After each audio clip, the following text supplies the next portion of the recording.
This is Brian Foster on Kardec Radio, presenting the program Spiritism and the Spirit World Around Us.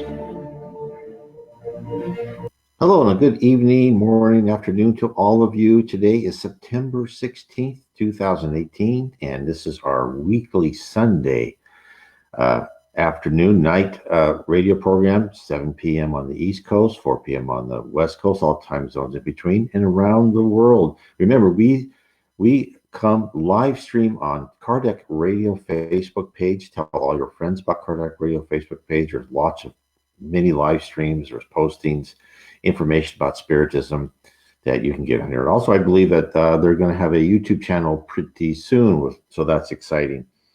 Now, first, let's start off. We are here because of Spiritism. Spiritism was codified by Allan Kardec in the 1850s from the Spirit of Truth. It was brought to you, and it was highlighted in the New Testament that a consoler would come, the Spirit of Truth would come to tell us more about Christianity, heaven, all these things about the other world, the other side, and that was done by Allan Kardec. It has been just a revelation to me, and I think anyone who reads the Spirits book, or even the Gospel According to Spiritism, another one of my favorite books, will just find out amazing things about your life, why you are here, the purpose of your life, why you're going through the things you are going through, and everything that questions you've asked since you've been a teenager, since you've gone beyond the childhood stage, and you want to know what's the universe for? What are we for? Well, it's all brought to you by Allan Kardec and Spiritism. And of course, now there's many other things. There's good books by Chico Xavier, Yvonne Pereira, Leon Denis, and what you can do on my website, nwspiritism.com, click on the picture of Allan Kardec. It's up on the upper left-hand column, this picture right here.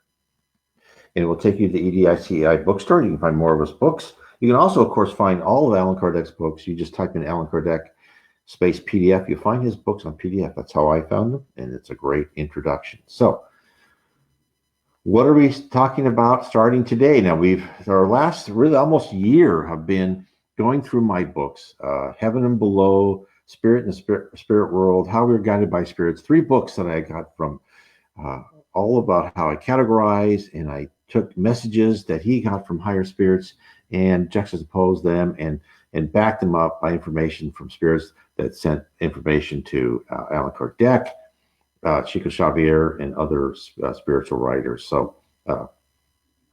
spiritist writers.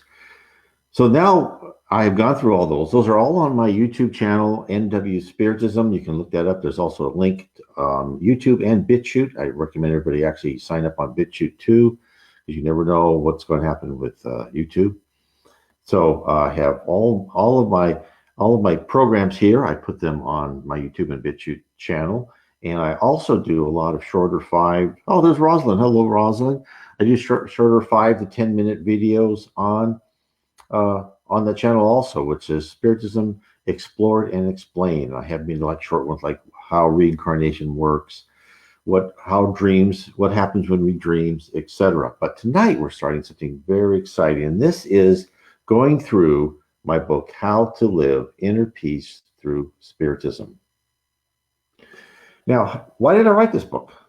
Well, I read a book called Spiritual Wisdom, Missives of Hope, and it was by Chico Xavier and also J. Herculano Pires. I'm probably pronouncing that wrong in Portuguese. But in the book, there is a poem dictated to Chico by the Spirit Andre Luis, and it's revelatory. And the poem has 24 verses which pertain with how we should place ourselves in a mental state to achieve inner peace. Now, inner peace isn't a condition to enjoy for a moment or two on the beach after a few drinks, although we'd all like to have that, right? It's a life quest, a multiple life quest. Let me expound on that. It's not going to be one life and you are going to be the saint. I mean, the people that we have seen in saints in history have gone through life after life, starting from a primitive spirit to achieve that perfection, right? It's not as some religions say that, we just have one chance in one life. I don't think that would be fair, and God wouldn't be that unfair. So we go on this multiple life quest, and this is what we're trying to do, is achieve inner peace. And in the spirit world, thought is action. And as a spirit, our mind creates the environment in which we live. Hence, the more control we have over our own thoughts, the more calm, the more reasoning, the more loving we become. All contribute to a true paradise awaiting us when we are scheduled to pass back to the real world, the spirit realm. And the poem that was written by Andre Louise is essentially a list for advancement and serenity. For those few souls who have attained the complete set of states listed, they most probably are no longer required to come back to Earth. They have graduated to a higher level planet, a planet without hate, envy, crime, and war. They're either physically incarnated on an advanced planet, living side by side with others as positive and loving as they are. Would be a wonderful place. That's what we're working towards. Or they are at a high level in the spirit hierarchy, contributing to growing and improving the multiple universes. What intrigued me about the poem is when I read after J. Herculano Perez had commented. This is what he said. The book was messages from spirits to Chico Xavier, and then Herculano Perez would comment about them and tell him, he tell him about his point of view. He was a journalist and a spiritist in Brazil.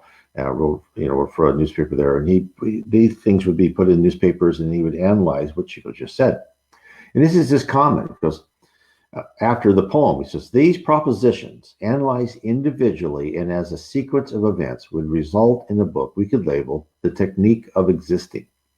Spirits do not communicate with each other in vain. Their messages must be read and meditated upon with attention and profoundness. That intrigued me. And I put like a bookmark there, and I said, okay, I'll come back to that when I'm ready. And and that was a long time ago, and I wrote books in between. But then I finally came back to that, and I started looking. I reread the poem, and let me read the poem to you right now. This is what the poem called Inner Peace by Andre Louise. This is what he said: keep always. And then he listed these things: trust in God and yourself, a serene conscience, time spent on productive matters, a constructive speech, a prayer allied to work, hope in action, an industrious patience, a dispassionate opinion. Don't we all need that right now? The blessing of comprehension, a participation in everyone's progress, a compassionate attitude, truth enlightened by love, oblivion of evils, happiness in your commitments, unconditional forgiveness of offenses, a devotion to study, a gesture of kindness, an encouraging smile, spontaneity to assist others, simplicity of habits, a spirit of renovation, fostering of tolerance, courage to place yourself second to serving, and perseverance in goodness. And this poem was published in Chapter 7, titled Happiness. And after I read the chapter, noted Pierre's feelings about the list of desired states. As I said before, I marked the chapter number with a piece of paper, and I said, this may be a good idea for a book. Years later, after finishing the trilogy of Spiritism, The Spirit World Revealed to an English Vicar, I revisited the bookmark and examined anew the 24 verses. I thought this would be a wonderful exercise to determine if I could understand what the Spirit sent us. Now, full disclosure, I don't pretend to have it right or even close, but just thinking about what was meant by those few words in each verse was a worthwhile exercise, at least for myself. I realize I'm being pretentious in explaining the desired state defined by each line, for I've not reached any of them, but hopefully I can point a light to the road to begin. Now, my modest goal in my book was to demonstrate what the spirit world expects us to learn while in the earth life, and to convey the benefits associated with the mere effort to attain the 24 targeted states. The very act of starting to modify your thought patterns and resulting action serves as a catalyst to propel you ever upward and to enable you to begin the arduous journey to break free of the material bonds that shackle us on this planet. With this first step, you'll be able to prioritize your life and ascertain that which is important and worthwhile and that which is not. Therefore, I'm going to talk about my first chapter in this book, which is trust in yourself and God. Therefore, and then as I go through this each week, I'll explore one more aspect of attaining inner peace. I shall attempt to describe the end state of what was envisioned in the specific verse and why this state is vital for your spiritual growth. I will attempt to describe how Spiritist literature illustrates the path to attain it. I'll give examples from passages in Spiritist books, my own book, my articles from my blog, and from my own personal experiences. I cannot stress enough that inner peace is more than a poem or a list of spiritual conquests. It is what should be the result of full integration into the Spiritist doctrine. Inner peace is the result, the summit of attainment possible in our short lives. The climb is worth the effort, and upon reaching the summit, you shall view more mountains to scale and ever-increasing rewards to attain in your quest. So, let's go on to the first. This is what this episode will be, is trust in God and yourself. So let's expound on that. So trust, you may have to drink.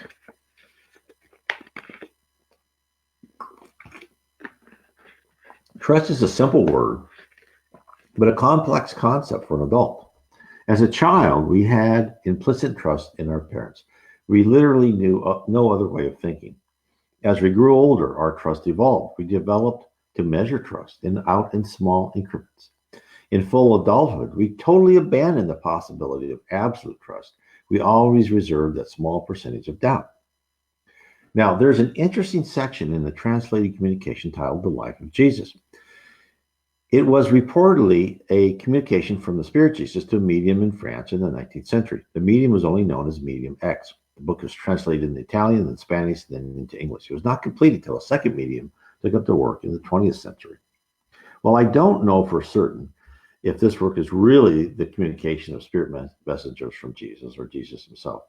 The message itself, it presents intriguing concepts. The idea that we need to cast aside all embedded beliefs, the stories and cultural heritage of our youth, and look again, is introduced.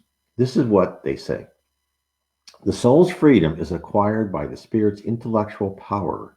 By intellectual abilities, I do not imply the more or less prominent aptitudes for the study of the sciences, but the positive momentum of the idea to the solution of this or that problem placed in the field of the infinite. I care to determine the intellectual power of the spirit, feeding it with a burning desire to discover the origins and giving it the stamp of an unalterable will to advance constantly and even more. Rejecting a belief that relies only on old prejudices and erroneous references to embrace a truly radiant faith in the myth of a heaven with a fascinating and infinite light is a fact that cannot but happen with the collapse of all worldly aspirations, with the spirit's absorption of the material principle affected by the spiritual principle of the same spirit. It is then that the bonds of the soul break apart, and now in the possession of its own freedom, it follows the spirit that is in possession of its own power. What is he telling us? What he's saying is the old dogma must be discarded and the truth be uncovered. We can't find our path by following the old roads. We must blaze a new trail, and we must use the messages of love as our signpost and ignore the passages that exclude groups based on old beliefs. How many times in history have you heard about people going out and, to the cave, hermits, whatever, to gain spiritual knowledge? It's over and over that you'll see people retreat, get rid of all material goods and then think within themselves. And it's a lot of times not necessary. It's not necessary all the time. I have not done that, at least not in this life. But I think we can all do that even as we live in and out of our normal, look, in this life, we all have to weigh the material and the spiritual. Now, if you out there are more like me, I've given way more importance to the material than the spiritual, but we need to start balancing that out. And The pursuit of knowledge must be the driving force of our life, not just the accumulation of facts and figures, but in problem solving.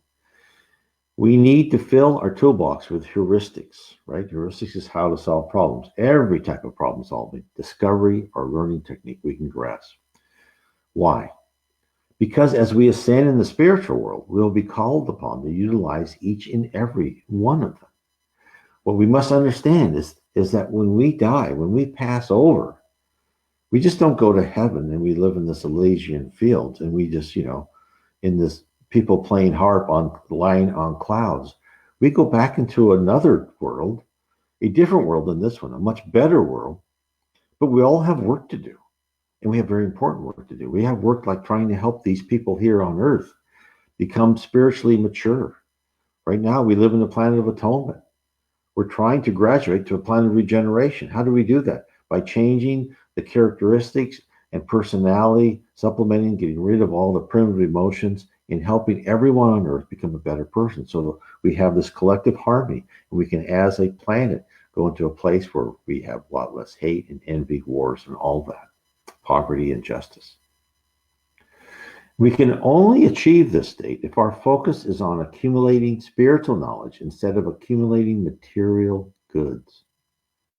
I didn't say all, we just need to change our focus. This is how we get to be in trust in God and ourselves, right? As long as our efforts are concentrated on the daily grind of making money and desiring to buy more, we won't have the stamina to explore spiritual phenomena. At least that's what I have experienced. Therefore, we have to balance the needs of our everyday life and devote time to our inner selves.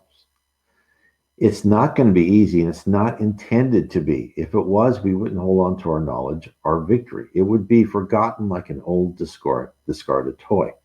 We must feed our intellectual curiosity and feel the excitement as we discover one more salient fact about how the universe actually operates. Our science is still primitive compared to what we've been told by the spirit world. We are just mere babes finding out everything. We don't see. The spirit tells us we see only 1/8 of the world around us. There's so much we don't know. And any true scientist will tell you the same thing I just said. There is so much more we don't know. We don't know many things for certain at all. And therefore, we need within ourselves, this is why we're here on this earth, is we all must lead to our own discovery of God. And it won't be as simple as one prayer. This will require real effort. We won't be given immediate enlightenment. It is our responsibility to build our base of knowledge. The way won't be tranquil, right? Does a teacher give a student answers? If he does, the student will just write down the answer and gone, right? But if the student works towards that answer, the student will never forget it. This is what we've been told. God does not reveal himself to the soul, although loving. It is the slave of the spirit that operates by request only, and not by its own science and consciousness. God then did not reveal himself, but only halfway to the pious woman, but ignorant of the hardships that lead to the joys of faith, that faith without contradictions and without terrors, that looms over all dangers and smiles in the middle of torture, that receives the light from God to fulfill all duties, devour all humiliations, not to shy away from all heroisms. But we are being told that we must strive to learn about God and his creation in the face of unrelenting pressure to deny all rational conclusions that our intellectual pursuits lead us to. Look at how we are bombarded by our culture all the time. These people, they put down anyone who's religious needs a crutch, right? You've heard that over and over. Oh, you need a crutch. You're a fool to believe in anything besides our own existence. That there's nothing out there. There's only nothingness after we go away from this earth. And I understand that. I mean, I'm not mad at those people, or I understand what I've thought the same thing, on and off, and had my periods of doubt. But once you really start looking at the universe, there are so many scientists that believe in God because they know there's things that how can evolution be so perfect, lead us that? Now, it could happen. I'm not saying it couldn't. There's a huge amount of possibility and probability out there. but it's guided, right? It's guided. And I've said that in other lectures, that we are even guided and modified by our DNA. The spirit world is amazingly works with us every day in many ways, very complex processes. So only by being certain, by logically following where evidence leads, our evidence, the evidence we know, right? When your Aunt Alice tells you something, this is going to happen in the future, right? And and you know that then it happened. And there's no way you can say, well, how could she know that, right? And you know that there has to be something behind that curtain, a guiding hand, guiding us into certain destinies and certain lessons.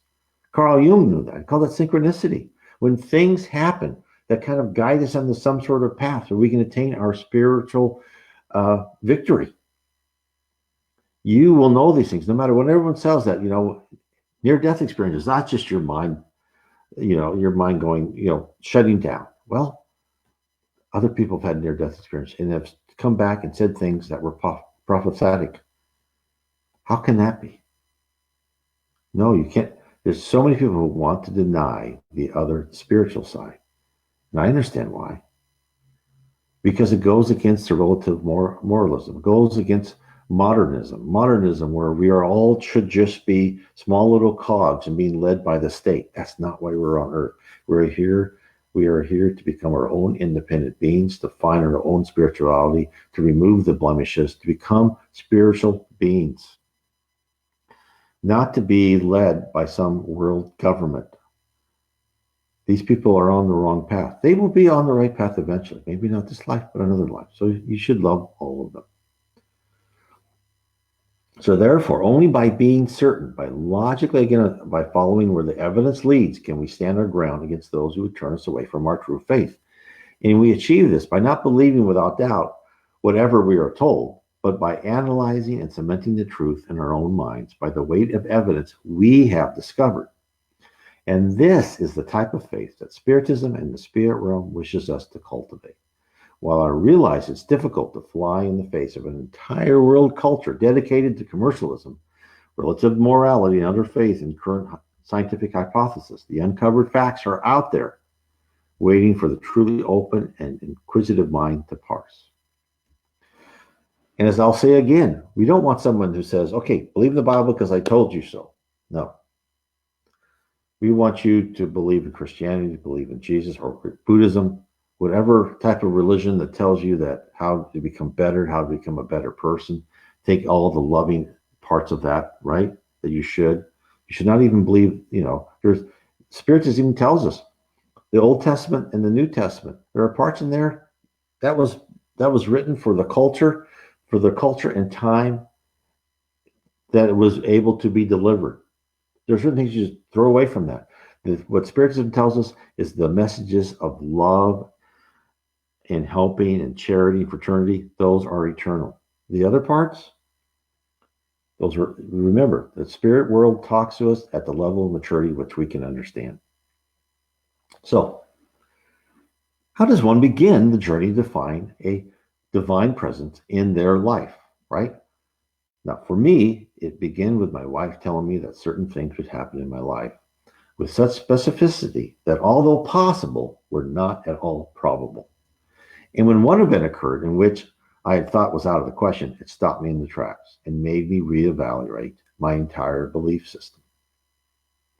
Now, previously, I had always possessed a feeling of some sort of higher presence, but I thought it to be remote. And over time, I stopped pondering spiritual questions and turned my entire attention to advance my career, to make more money, to accumulate more material, house, car, clothes, everything. And then one day when my wife told me I was going to be out of a job, the bank I worked for would go bankrupt, but I was not to worry because the same bank, but with a new name, would hire me. I dismissed her comments out of hand. About 9 months later, the first shoe dropped. 6 months after that, I was rehired by the bank who took over the failed bank. I cannot convey to you the immense suffering, anxiety, and stress caused me to reevaluate my beliefs.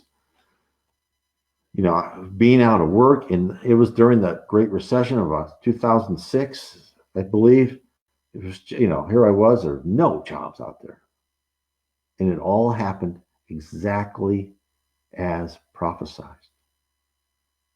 And she was told this during an event, more than 15 years before I met her. And then she told me about 9 months before it happened to me.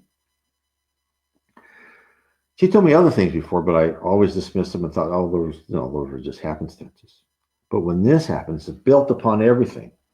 And this is how the spirit world works. They give each one of us these little signs and signals. God's had to come down and have this big sign say, I'm here, I'm alive, right? Okay, everybody believe in God. And if you don't, I'm going to do something. And then we would believe that for 3 or 4 months, and God would leave, and then we question that again because we wouldn't believe it with our heart. We just saw some event. No, what happens is the spirit world gives each one of us individually, and it could be different for everybody, those little key signs and signals of how to know that there is another world. And, I found Spiritism, which explained that we are on earth to learn, to improve ourselves, to cast off negative characteristics, and replace them with love, charity, fraternity, and honesty. And we must travel through life after life to achieve this pure state.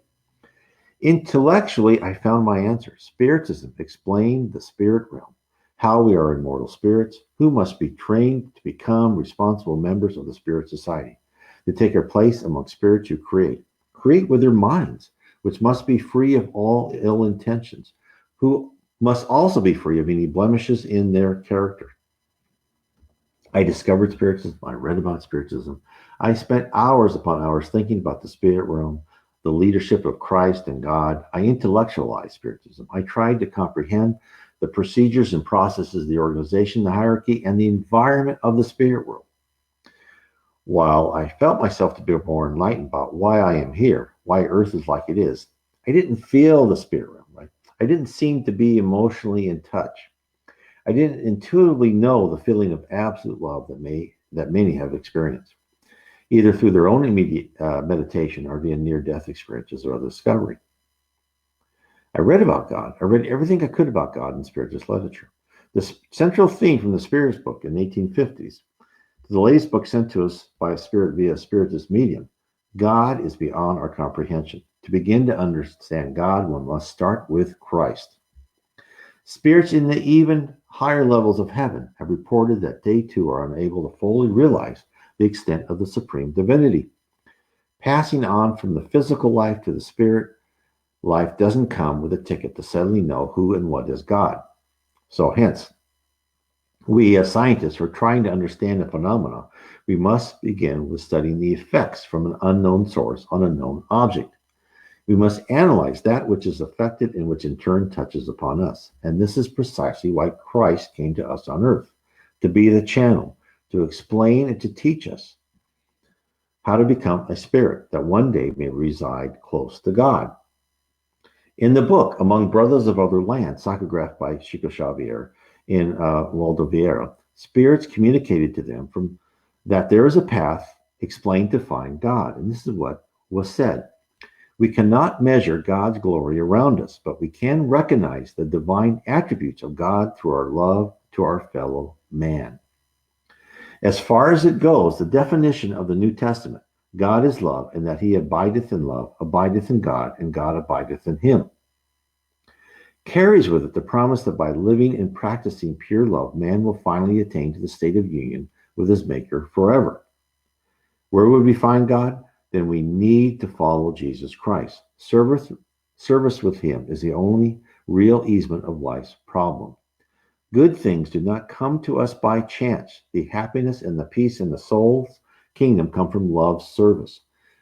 When we find love in our heart, Jesus is there. And in Matthew chapter 6, verse 21, for where your treasure is, there will your heart be also. What were we told? To absorb the love and goodness of Jesus is to take one step closer to feel the presence of God. Only by seeing the love and dedication to peoples of all types and classes by Jesus can we determine the environment manufactured by God, which created a spirit like Christ. We see in Christ a reflection of God's domain, a land of love, a deep feeling of warmth and contentment that has been identified by people who have had near-death experiences, visions, and fleeting feelings of being encased in love. While I thought about the spirit room, I felt better, calmer, but I didn't experience the wave of love until I started to meditate and pray. Until one day during a Spiritist meeting, whereupon a person was talking, and I looked at the person and heard her selfless acts, and suddenly my body started tingling. I felt my brain focus on one thought: love. It was as if a wave of warm water, but without any moisture, bathed me and left me clean, completely free of any worry or preoccupation of the mundane aspects of life. I felt in the moment, I felt bliss. Later on, I had a dream. My mother had passed away, held me in her arms, and I felt once again the utter contentment and bliss of basking in love. It gave me an understanding of what people said who have had NDEs, near death experiences, that when they were, embraced by a spirit, they just felt this overwhelming feeling of love. That is how you find God, right? Somehow you come to that plane of feeling that love. And it happens very fleetingly, right? It's not going to be something that's going to be all the time. And it's happened very, very few times, but they were just wonderful experiences.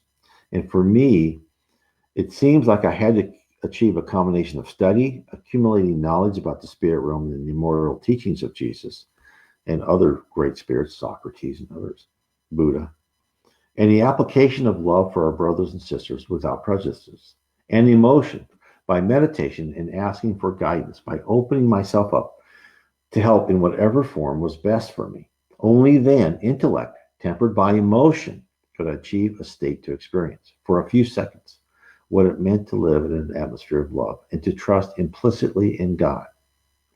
Now, I'll tell you right now, even now, that feeling is hard to come by.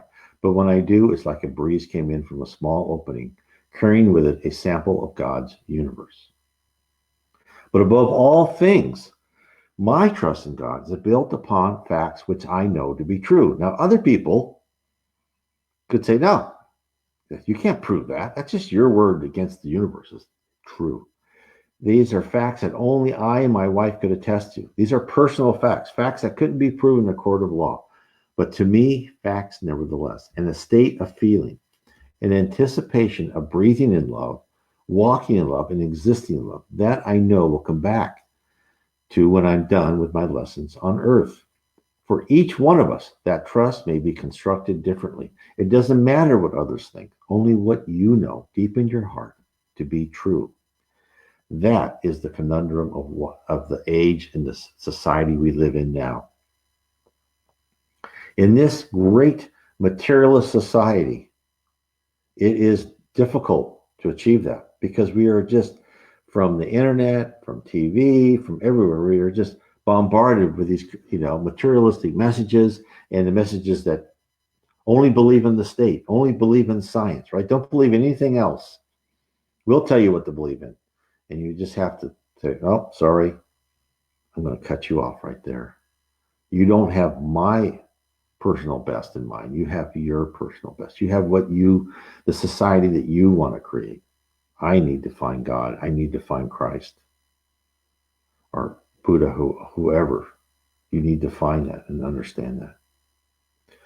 And that brings us to trust in ourself, right? In yourself, right? Because that first line of the poem was trust in God and in yourself. And to reach trust in God, first you must believe your rational foundation for your beliefs are valid and strong. These core beliefs can be used to interpolate the cause of present and future events and your relationship with the world. This is faith. Faith built upon your own construction. Not faith because a person or organization told you. Your faith must be in yourself first, in your moral code, before it can be transferred to God and the spirit realm. But faith can't be left on the shelf to be taken down whenever desired. It must be exercised. This is very important. In the book, Our Daily Bread, psychographed by Chico Xavier, the constant use of faith is emphasized. This is what they say. In the gallery of venerable people of the faith, great preachers of the gospel have always been construed as being the greatest expressions of Christianity. However, this has not been the case only when these instruments of the truth have not, in fact, forgotten the watchfulness that is crucial for righteous testimony. It is interesting to note that, of all his disciples, the masters regard most holy those who listen to his teaching and actually put them into practice. From this, we may conclude that people of faith are not only those who are prodigious in words and enthusiasm, but also those who display attention and goodwill in the light of Jesus' teachings, studying their spiritual content in order to apply them in their daily endeavors. What are they telling us? They're telling us that going to a gym once in a while doesn't produce a newly perfected body. Only by regular and disciplined routine does one see improvement over time.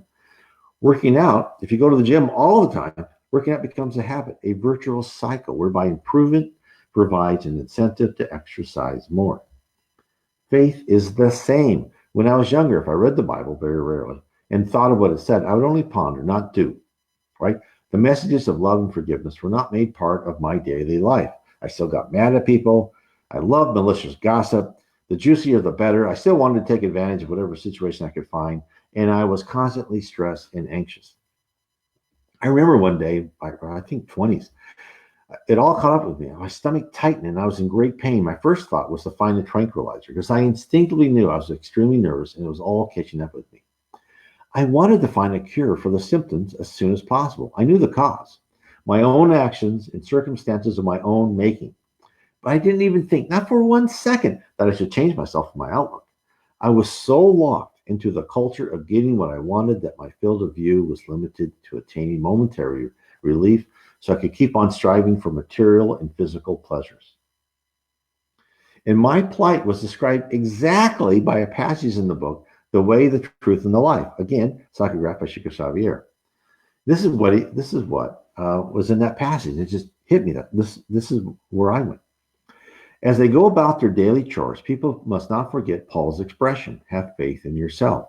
They should bear it in mind in the sphere of their obligations before God. Those who live in the certainty of divine promises are those who have faith in the relative power that has been entrusted to them. And by increasing this power with their own efforts, they evolve with their eyes set on eternity. However, those who are discouraged as to their own abilities and place their hopes in human promises instead are like pieces of cork with no definite purpose.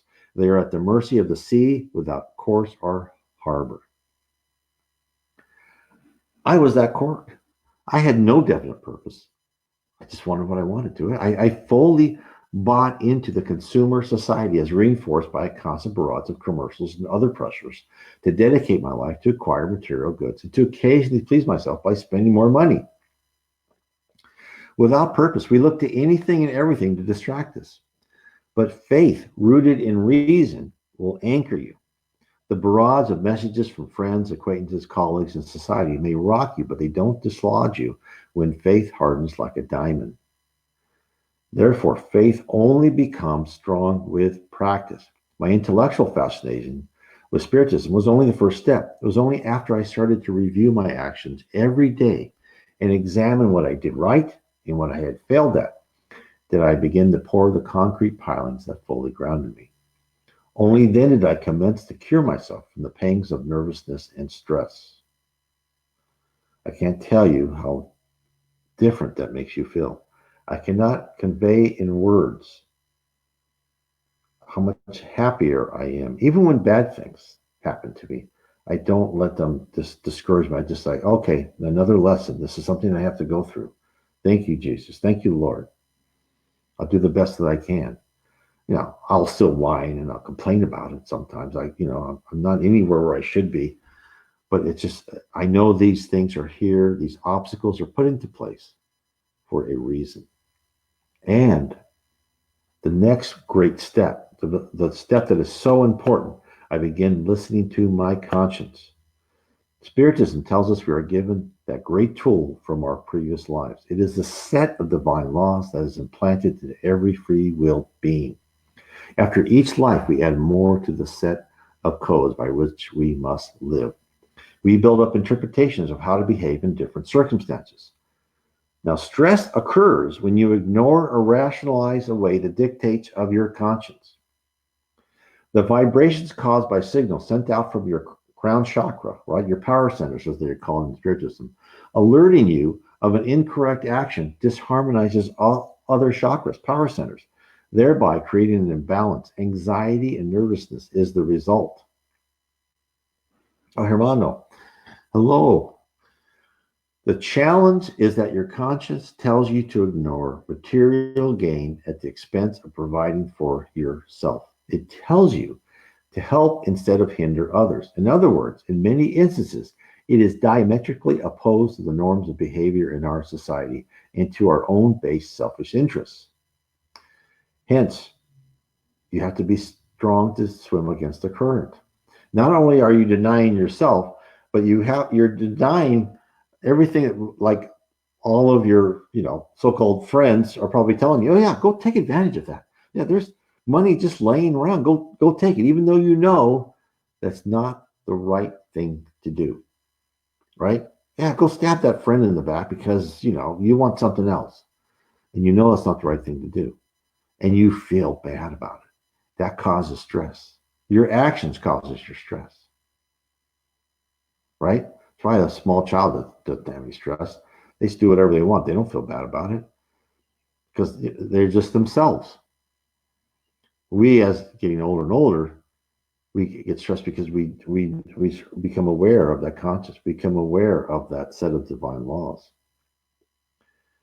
And if you follow that, even if you're poor, even if you have to sacrifice a lot, you're not going to feel terrible.